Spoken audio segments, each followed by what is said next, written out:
Hello and welcome. Today I have another video going through my whole makeup collection bit by bit. I did cream highlighters and liquid highlighters already, and today I'm doing powder highlighters. So if you'd like to see my whole collection of powder highlighters, just keep on watching. I might go by brand for some of this, but there will be a number that I only have one highlighter from a specific brand, so I'll probably save those for the end. I'm gonna start off with Dior because I think that's the most from one brand that I have is Dior.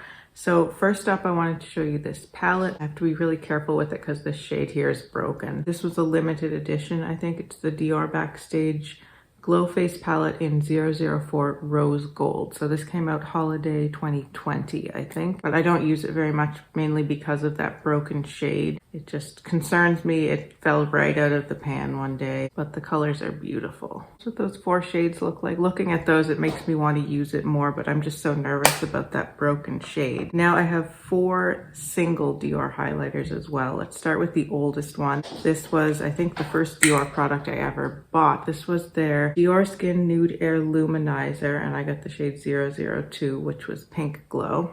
Well loved. I also have their newer Pink Glow. They reformulated their highlighters, but I kept this one because I really loved it and it's just kind of special to me. But let's compare it to the new Pink Glow in this beautiful cushion packaging.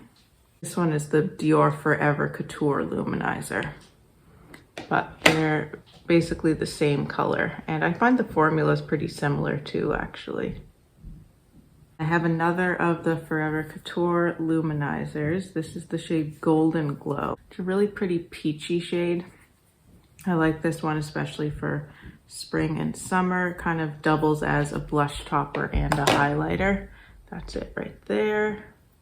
And then the last Dior single highlighter is this one. This was another limited edition. It is called the Dior Skin Nude Luminizer Glow Vibes 001 Rosy Vibes. So this is definitely more of a blush topper because it's a pretty deep color for a highlighter for me. But I was just drawn in to this when it came out. That's the swatch of it right there. Really pretty, but it is a little bit glittery. So I have to be prepared to have glitter on my face if I'm going to go for that one. So those are all the Dior powder highlighters. Let's move on to MAC next. I have two MAC single highlighters. The first one here is the Extra Dimension Skin Finish in Beaming Blush. Really pretty duochrome shade. And then the other one is a classic. This is the Extra Dimension Skin Finish in Double Gleam. So this is one that they often bring out in limited edition packaging, but it's a permanent shade in the range. Extra Dimension Skin Finishes are excellent powder highlighters. I do tend to prefer cream and liquid highlighters these days because I just find they have a more natural look on the skin. But I think that both the Dior ones actually and these MAC ones do a really good job of looking really quite natural on the skin for a powder highlighter. So that's the Beaming Blush shade and that's the Double Gleam. Double Gleam is a perfect shade for fair skin in my opinion. It's nice and neutral, so it's not like a pink highlighter.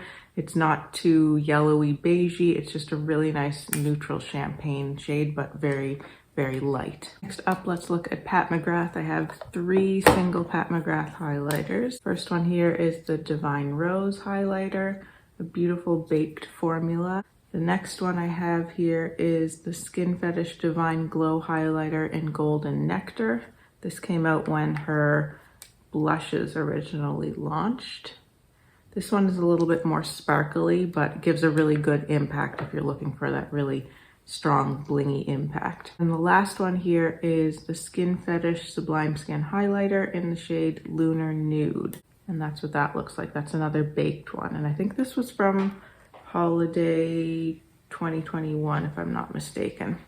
This one's a little bit dark, but it's still really pretty. It's one of those ones that can kind of go as like a blush topper type thing. This one is a traditional powder formula, but it's super smooth and soft, which is really nice. Now, these are all really too dark to be like proper top of the cheekbone highlights for me, but I still like the colors and the way they look on the skin. So the bottom one here is the Lunar Nude in the gold packaging. The middle one is the Golden Nectar shade. And then the top one is the Divine Rose.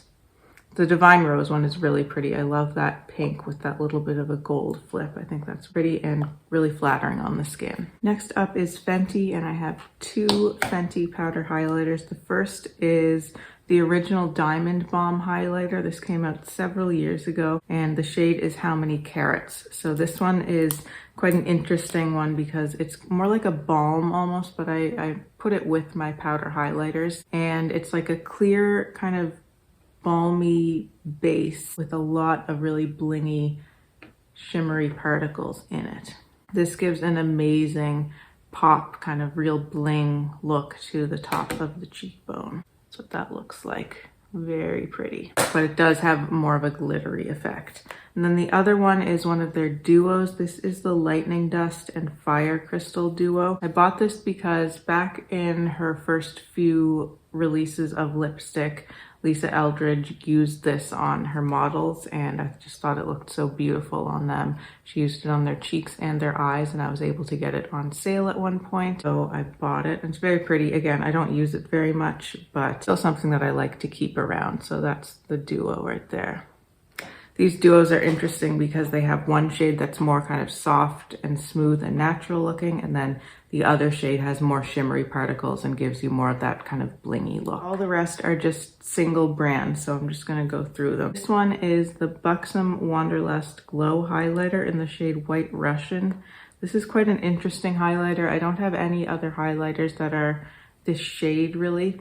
And I love the formula of the Wanderlust Primer Infused Blushes from Buxom. I have since found out that they have hyaluronic acid in them, so I'm going to be giving those blushes away to someone. But I think I checked the ingredients on the highlighter, and it doesn't have hyaluronic acid in it. So that's what the shade looks like there. Kind of a cool rose gold type shade, but that one is scented. It has a coconutty scent. Next one here is the Benefit Cookie highlighter. This was really popular when it first came out. I remember everyone was going crazy for this highlighter. It's very, very strong in my opinion. That's why I don't wear it very much. It's one of those super metallic highlighters. You can see how bright it is there. So it definitely has its purposes, but I just don't use it all that often, although it is really pretty. Next up is this little mini from RMS Beauty, the Luminizing Powder in the shade Grande Dame. I think this must have been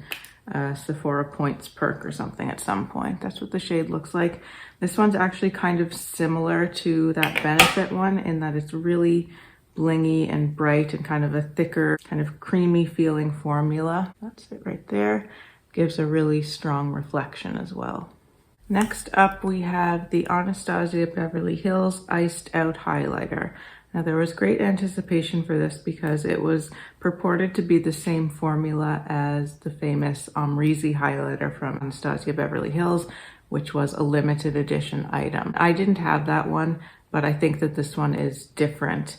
It is much more glittery, and although it looks quite icy in the pan, it looks just like a pure white. Once you actually swatch it, you can see it right there. It's more of a yellow gold, and it actually has some green in it as well. It's swatched there. Next one here is Clé de Peau. This is from their 2021 holiday collection. I have it in the shade 103 Wonderful Radiance. There.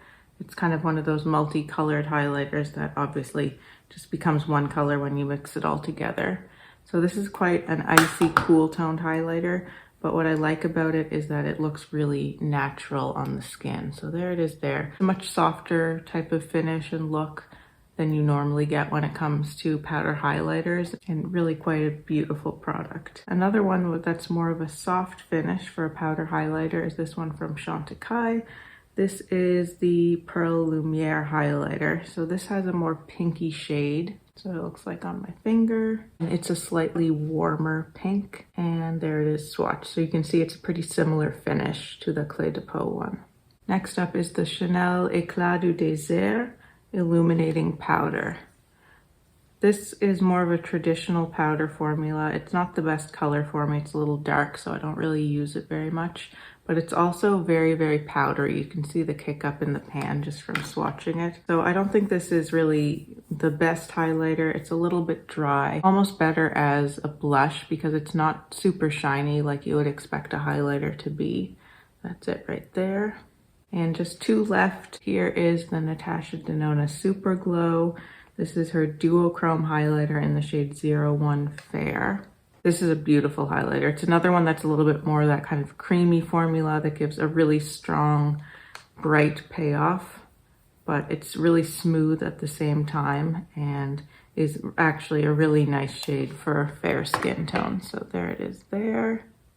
And last but not least is the Charlotte Tilbury Bar of Gold. I don't think she sells this anymore, or maybe she just brings it back in limited releases, but I don't think I've seen it on her website regularly in quite a while. But this was a big deal when it was available. People really loved this one too. It has 3 shades in it. There they are.